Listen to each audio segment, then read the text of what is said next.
By virtue of having the ability to use force, police officers are vested with extraordinary powers.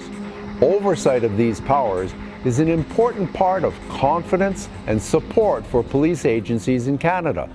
Oversight is critical for police, particularly with regards to use of force, because of the power we give to the police. They are the pointy end of the stick domestically. They represent the state and the government.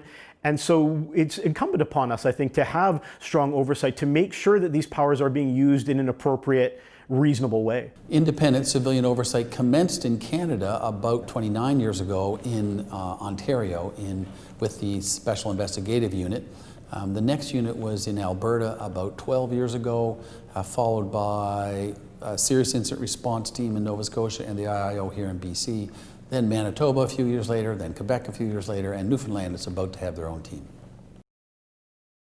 We now have in British Columbia two independent civilian-led oversight agencies, the Independent Investigations Office and the Office of the Police Complaints Commissioner, and that exists in almost every province right across the country. Our actions are scrutinized at several levels, like I say, criminally, civilly, internally, and at every level, at the municipal level, at the provincial level, at the federal level.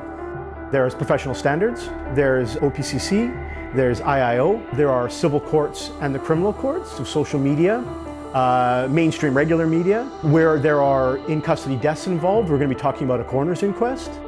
And beyond that, we're going to be also the potential for public commissions.